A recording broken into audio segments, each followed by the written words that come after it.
Bismillahirrahmanirrahim. Assalamualaikum warahmatullahi wabarakatuh. Sahabat taat sehat, hari ini kita akan membahas tentang tekanan atau stres. Ketika melihat, membaca, atau mendengar kata stres, jangan hanya memikirkan tentang kekusutan-kekusutan pikiran. Bukan ya, ini adalah bahasa Inggris dari tekanan ini. Stres itu adalah tekanan yang diterima oleh tubuh secara keseluruhan. Jadi stres itu adalah tekanan. Tekanan yang diterima oleh tubuh ada yang sifatnya nyata, ada juga yang sifatnya tidak nyata. Tekanan yang nyata adalah tekanan yang memiliki wujud dan dapat dideteksi oleh panca indera kita, atau bisa juga disebut dengan tekanan fisik. Sedangkan tekanan yang tidak nyata adalah tekanan yang tidak memiliki wujud atau bisa juga disebut dengan tekanan emosional. Tekanan tidak nyata ini bisa muncul dari rangsangan yang diterima melalui panca indera, yaitu rangsangan berupa suatu benda atau kejadian yang kita lihat, kita dengar, kita sentuh, atau yang kita alami. Rangsangan-rangsangan inilah yang kemudian masuk dan membentuk tekanan tidak nyata atau tekanan emosional di pikiran kita. Jadi rangsangannya itu bisa melalui panca indera. Kita bisa melihatnya, mendengarnya, menyentuhnya, mengalaminya gitu ya. Tapi bentuknya nanti akan masuk ke dalam pikiran kita menjadi tidak nyata. Bagaimana mekanisme respon tubuh kita terhadap tekanan, baik itu tekanan yang nyata maupun tekanan yang tidak nyata. Jadi mekanisme tekanan atau stres di dalam tubuh kita itu dimulai dari HPA aksis namanya ya, yaitu rangkaian interaksi antara kelenjar hipotalamus di otak dan kelenjar adrenal di ginjal, yang tugasnya adalah untuk mengatur reaksi atau respon tubuh terhadap tekanan. Ketika tubuh kita mendeteksi adanya situasi tertekan, misalnya kita berhadapan dengan anjing galak gitu ya, maka HPA aksis ini langsung teraktivasi dan kemudian mengeluarkan hormon bernama hormon kortisol. Dengan adanya hormon kortisol ini di dalam tubuh kita, tubuh akan memunculkan respon alami, yaitu menyerang atau kabur. Bahasa Inggrisnya adalah fight or flight response. Mekanisme respon tubuh yang ini sebenarnya adalah mekanisme alami pertahanan tubuh terhadap tekanan yang sifatnya nyata dan dalam jangka waktu yang pendek. Sayangnya tubuh kita tidak memiliki kemampuan untuk membedakan antara tekanan yang sifatnya nyata dan tekanan yang sifatnya tidak nyata. Jadi tubuh akan bereaksi dengan cara yang sama antara ketika kita dikejar anjing dengan ketika kita membayangkan dikejar anjing. Mekanisme ini sama-sama akan berlangsung di dalam tubuh kita. Jadi mau itu tekanannya sifatnya nyata, tekanannya sifatnya tidak nyata, mekanisme yang ini akan tetap berlangsung. Padahal mekanisme ini hanya akan baik menjadi pertahanan tubuh ketika kita menghadapi tekanan yang sifatnya nyata dan dalam jangka waktu yang pendek. Lebih jauh lagi, berdasarkan pengaruhnya bagi tubuh kita, tekanan atau stres itu dapat dikelompokkan menjadi dua, yaitu tekanan yang bersifat positif dan tekanan yang bersifat negatif. Tekanan positif adalah jenis tekanan atau stres yang dengan sengaja atau dengan sadar kita ciptakan agar tubuh dapat melakukan mekanisme fight or flight ini yang nantinya dapat mendatangkan manfaat bagi tubuh secara keseluruhan. Artinya ketika kita dengan sengaja mengatur tekanan positif ini, dengan sengaja mendesain tekanan positif ini, kita ingin mengaktifkan mekanisme alami pertahanan tubuh kita ini. Tekanan positif biasanya bersifat nyata atau dengan kata lain berupa tekanan fisik. Contoh rangsangan tekanan positif adalah puasa, baik itu puasa wajib atau puasa sunnah atau puasa intermittent. Rangsangan dalam bentuk puasa ini adalah rangsangan yang berupa tekanan fisik yang diberikan kepada tubuh dengan cara tidak mengasup nutrisi lewat makanan dalam jangka waktu tertentu. Contoh rangsangan yang kedua adalah olahraga. Olahraga ini adalah rangsangan berbentuk tekanan fisik yang diberikan kepada tubuh, khususnya pada otot jantung dan otot rangka dalam jangka waktu tertentu. Tekanan positif ini sengaja dirancang untuk berlangsung hanya dalam jangka waktu tertentu, jangka waktu yang pendek, berlangsung secara singkat atau tidak terlalu lama. Sehingga dapat dikatakan bahwa tekanan positif ini memiliki nuansa kepastian. Artinya kondisi tekanannya ini tidak berlarut-larut dan tubuh mengetahui secara pasti bahwa pada waktu tertentu tekanan-tekanan ini akan berakhir. Jadi ada nuansa kepastian. Puasa itu pasti berakhir dengan adanya berbuka. Olahraga itu pasti berakhir dengan adanya jeda antar set, adanya batasan olahraga, dan adanya waktu istirahat. Karena adanya nuansa kepastian pada masa berlangsungnya tekanan fisik yang positif ini, akhirnya hal-hal baik atau positif pada tubuh akan terjadi. Nah, kita mengaktifkan ini, akhirnya didapat manfaatnya, yaitu kita mengaktifkan mekanisme pertahanan tubuh ini. Apa yang akan terjadi kepada tubuh kita? Yang pertama adalah hormon pertumbuhan atau human growth hormone itu dapat diproduksi. Hormon pertumbuhan ini akan digunakan oleh pasukan sistem kekebalan tubuh sebagai bahan baku dalam proses pertumbuhan dan perbaikan kondisi tubuh kita. Kemudian manfaat selanjutnya adalah terjadinya proses autofagi, yaitu kondisi ketika sel-sel rusak atau sel-sel mati di dalam tubuh dimakan oleh sel yang sehat atau malah dibuang. Nah, silakan cek lagi materi yang hari ke-12. Ini kita yang membahas tentang autofagi. Itulah mengapa sangat disarankan untuk berolahraga pada saat melakukan intermittent fasting dengan jadwal 12 jam atau 14 jam untuk mempercepat proses autofagi ini.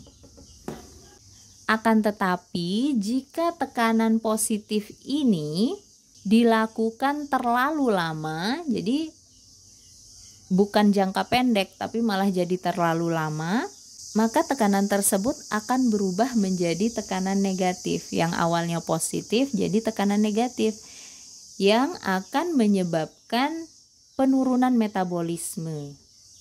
Misalnya, ada orang yang sengaja memperpanjang puasanya menjadi 2 hari atau lebih tanpa berbuka, misalnya ya. Jadi puasa yang baik itu yang puasa wajib, sunnah, kemudian intermittent fasting. Ini yang baik. Puasa yang membawa efek negatif adalah puasa wisol namanya. Hukum puasa wisol adalah terlarang karena dapat mendatangkan bahaya, dapat melemahkan badan, bahkan dapat mendatangkan kebosanan atau kejemuan dalam berpuasa. Dari Abu Hurairah radhiyallahu anhu, ia berkata bahwa Rasulullah shallallahu alaihi wasallam melarang puasa wisol. Ada seorang muslim yang menyanggah Rasul dengan berkata, "Sesungguhnya engkau sendiri melakukan puasa wisol." Rasul pun memberikan jawaban, "Siapa yang semisal denganku?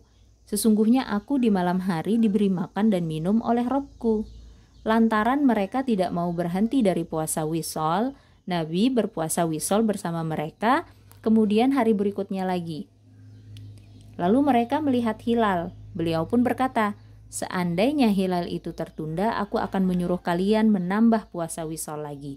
Maksud beliau menyuruh mereka berpuasa wisol terus adalah sebagai bentuk hukuman bagi mereka karena enggan berhenti dari puasa wisol.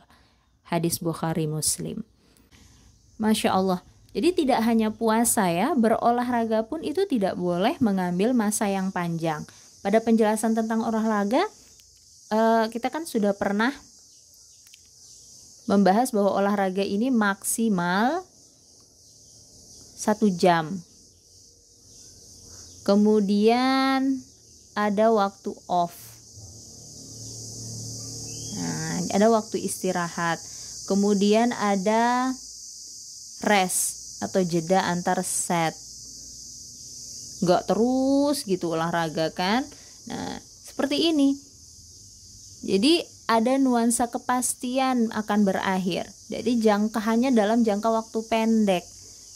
Sedangkan kalau olahraganya tiap hari nggak pernah off atau olahraganya nonstop, misalnya selama 1 jam nonstop, nggak ada rest-restnya, nggak ada istirahatnya, maka lagi-lagi itu akan berbahaya, melemahkan badan, dan akan mendatangkan kebosanan. Bosan gitu olahraga, nggak ada off-offnya gitu kan.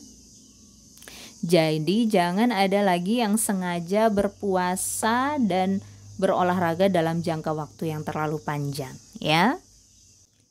Selanjutnya adalah tekanan yang bersifat negatif. Tekanan negatif adalah jenis tekanan atau stres yang bersifat nyata dan atau tidak nyata yang didapat oleh tubuh. Namun tidak ada kepastian, tidak ada nuansa kepastian kapan akan berakhir. Tekanan negatif ini dapat berlangsung terus-menerus dalam jangka waktu yang panjang. Dan itu bisa kita sadari, bisa juga tidak kita sadari. Jadi bisa dengan sengaja, bisa juga tidak sengaja kita masukkan tekanan tersebut. Karena tekanan negatif ini juga bisa bersifat tidak nyata, maka terkadang kita benar-benar tidak merasakan kehadiran dari tekanan ini. Namun subhanallah, tubuh kita yang cerdas ini secara diam-diam selalu menjalankan mekanisme pertahanan ini dengan sangat kompleks ya. Walaupun kita tidak menyadari ada tekanan tersebut di dalam diri kita, tapi tubuh kita menyadarinya, tetap menjalankan mekanisme yang ini. HPA aksis tetap teraktivasi, kemudian hormon kortisol terus diproduksi, dan respon fight or flight ini terus berlangsung. Ada banyak sekali rangsangan tekanan negatif ini. Ya, rangsangan tekanan negatif ini dapat dikelompokkan menjadi 3, yaitu chemical, rangsangan mechanical, kemudian rangsangan emosional. Rangsangan chemical ini tergolong rangsangan tekanan yang fisik ya. Contoh rangsangannya diantaranya adalah kita mengonsumsi sumber makanan yang haram dan khabith. Ini menjadi tekanan fisik karena menyakiti organ-organ tubuh dan juga tulang. Selanjutnya ada polutan seperti merkuri, timbal, logam berat, baik itu yang ada di air minum, udara, atau produk-produk yang kita gunakan, kita konsumsi. Ini menjadi tekanan fisik juga karena menyakiti organ-organ tubuh. Selanjutnya ada rangsangan berupa pestisida dan pupuk kimia sintetik. Ini menjadi tekanan fisik lagi karena menyakiti organ-organ. Kemudian ada radiasi elektromagnetik dari HP, laptop, TV, dan lain-lain. Ini menjadi tekanan fisik juga karena menyakiti organ-organ tubuh. Kemudian ada rangsangan berupa sinar dari layar HP, laptop, TV, dan yang semisalnya. Ini menjadi tekanan fisik bagi organ penglihatan. Tubuh akan menjalankan mekanisme pertahanan ini ya mengaktifkan produksi hormon kortisol setiap kali berhadapan dengan rangsangan-rangsangan yang ini, yang chemical ini. Jadi kalau kita makan yang khabith, makan yang haram, kemudian terpapar polutan, kemudian mengonsumsi makanan yang mengandung ada pestisida dan pupuk sintetisnya, kemudian terkena radiasi elektromagnetik, kemudian terkena sinar layar HP terlalu sering, nah ini akan terus teraktivasi, hormon kortisol akan terus diproduksi. Sedangkan untuk yang jenis tekanan negatif yang mechanical, beberapa contohnya adalah spine problem atau masalah pada tulang belakang. Ini banyak menimpa orang-orang yang pekerjaannya selalu duduk selama berjam-jam. Dan ini tergolong tekanan fisik. Kemudian kurang bergerak, baik itu karena selalu duduk di kantor atau posisinya selalu berdiri atau malah cuma mager-mageran di rumah. Ini juga tergolong rangsangan tekanan negatif yang berupa tekanan fisik. Contoh rangsangan yang ketiga adalah cedera tulang atau trauma tulang. Ini juga tergolong tekanan fisik. Ketika tubuh kita mendapatkan rangsangan-rangsangan seperti ini, lagi-lagi tubuh akan menjalankan mekanisme respon fight or flight ini, akan memproduksi hormon kortisol lagi.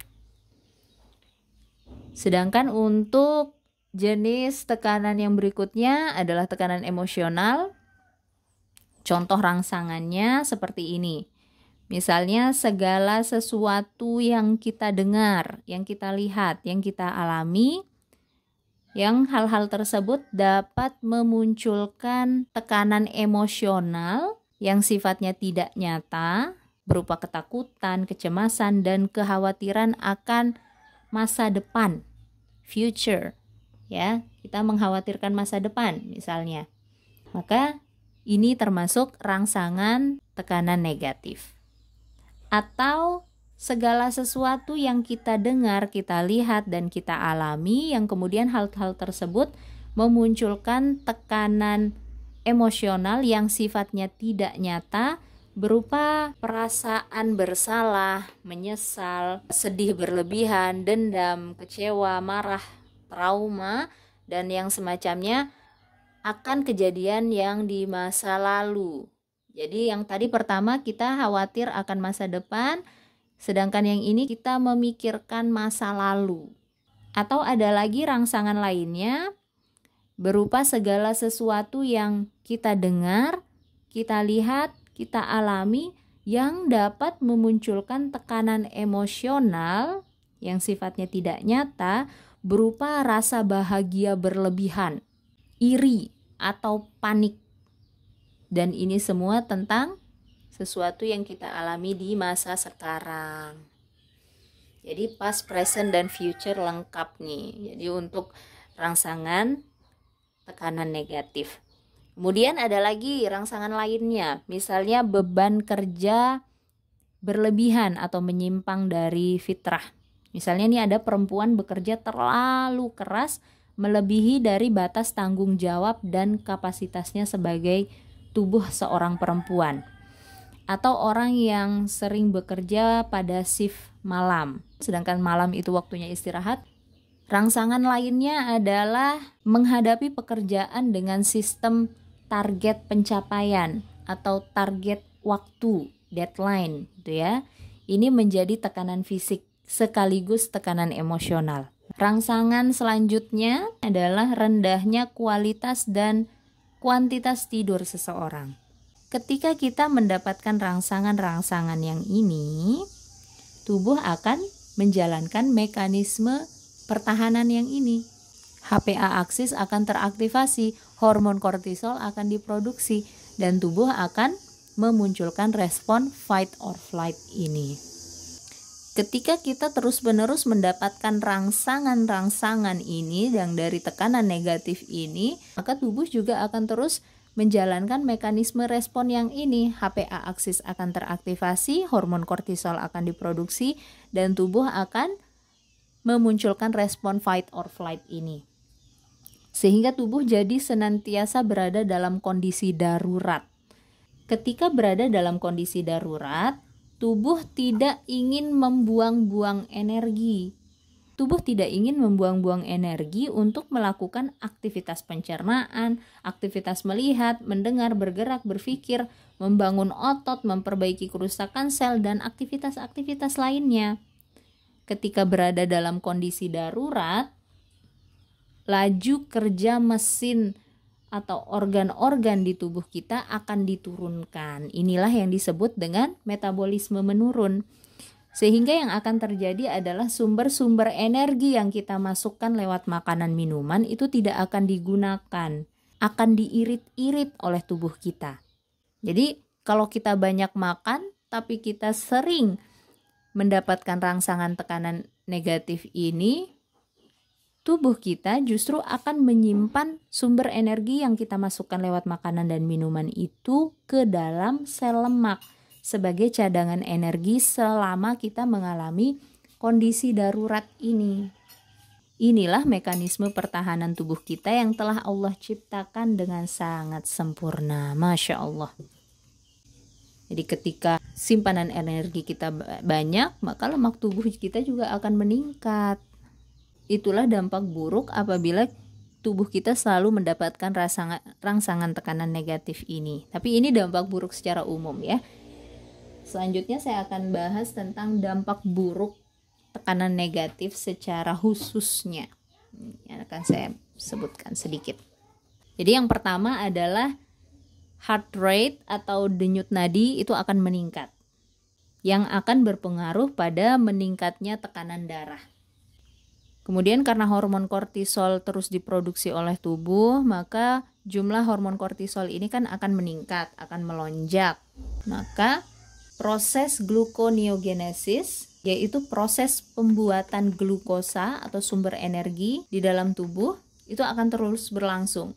Proses gluconeogenesis ini dilakukan dengan cara menyedot protein yang ada di dalam otot.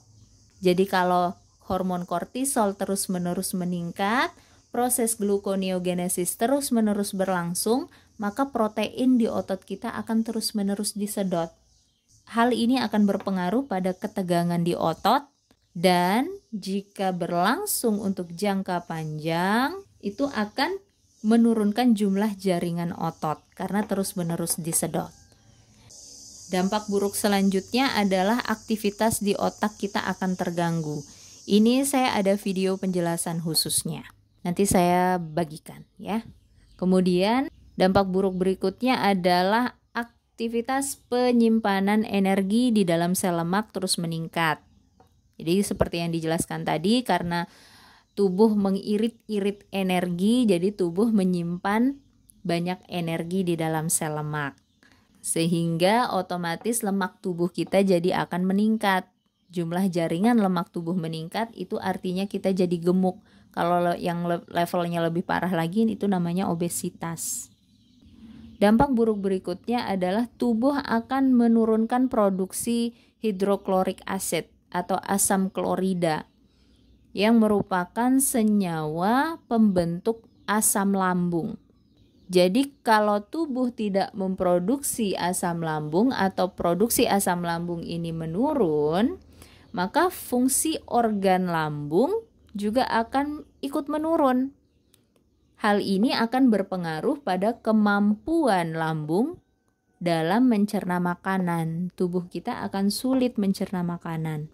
Jika ini terus-menerus terjadi, akhirnya hal ini yang menjadi salah satu penyebab munculnya masalah lambung seperti gastritis dan GERD. Jadi ketika tubuh kita selalu mendapatkan rangsangan-rangsangan tekanan negatif ini, pengaruhnya ya tekanan darah jadi meningkat, otot jadi tegang, jumlah jaringan otot menurun, aktivitas otak terganggu, kita jadi gemuk dan obesitas, kemudian gastritis dan GERD dan yang sebagainya. Dari ketiga kelompok rangsangan tekanan negatif ini, rangsangan-rangsangan yang memunculkan tekanan emosional lah yang bisa dianggap paling berbahaya. Ini yang paling berbahaya. Untuk itu dalam mengelola tekanan negatif, rangsangan tekanan negatif, hal yang paling utama atau prioritas untuk kita lakukan adalah mengendalikan tekanan emosional ini. Berikut ini adalah beberapa cara yang dapat dilakukan untuk mengelola tekanan negatif.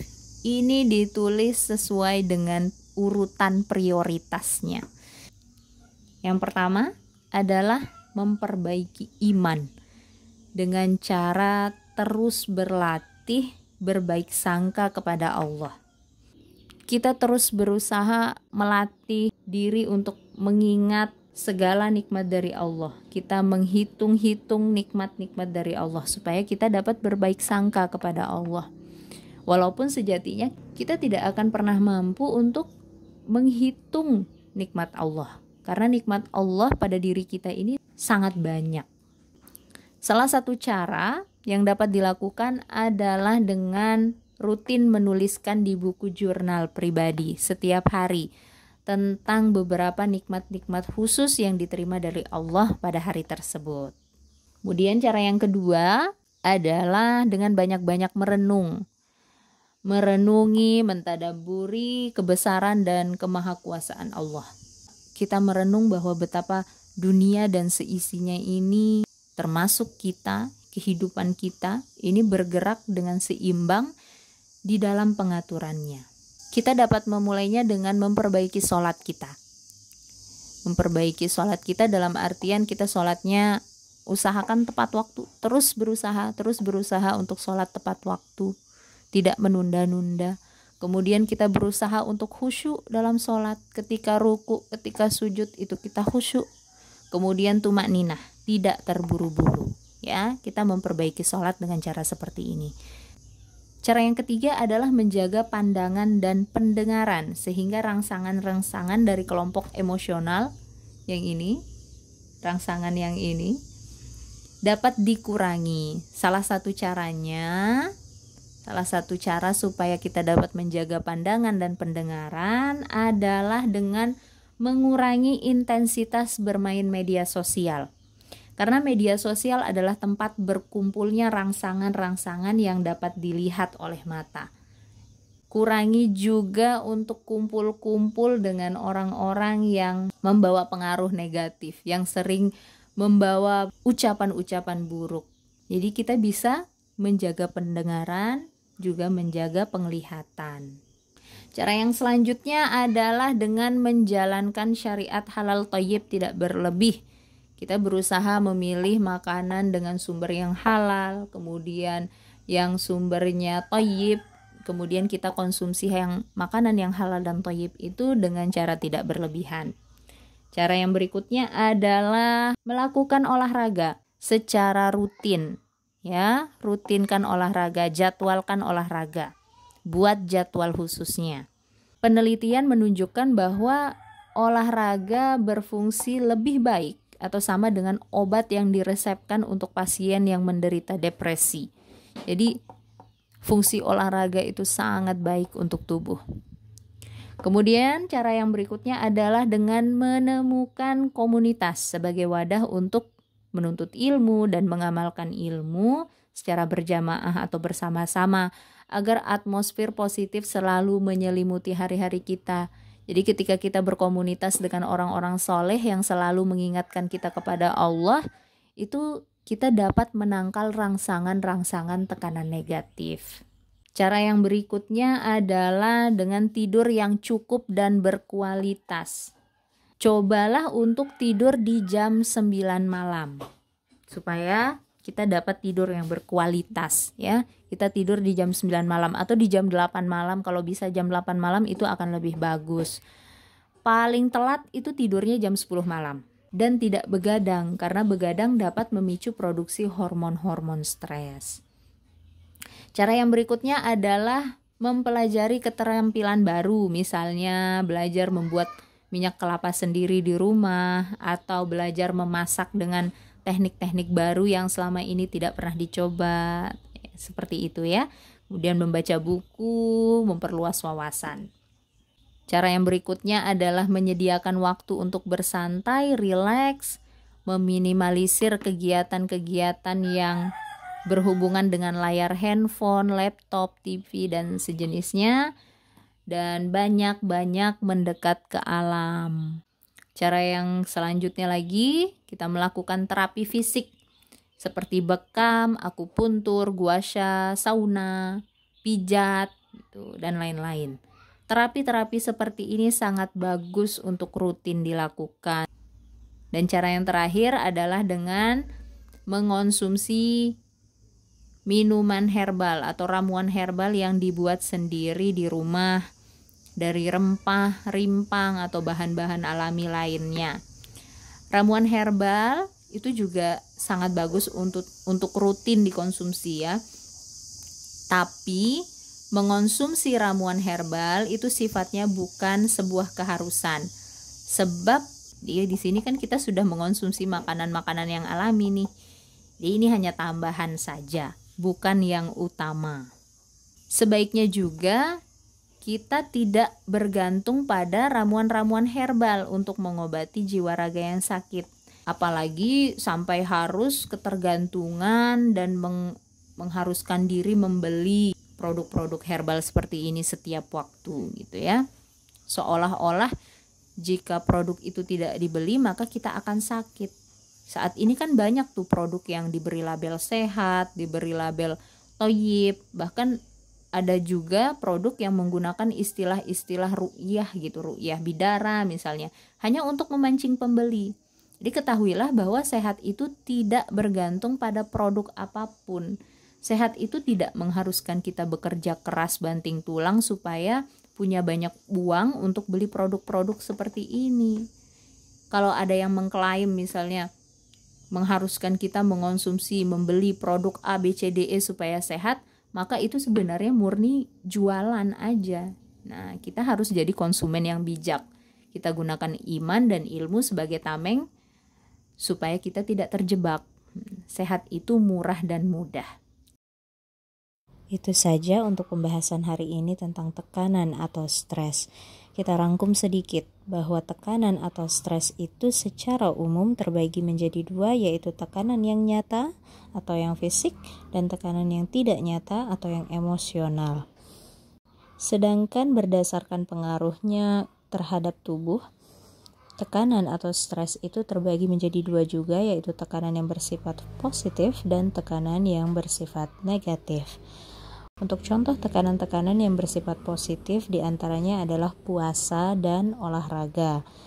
Sedangkan untuk rangsangan-rangsangan tekanan yang bersifat negatif itu terbagi menjadi tiga.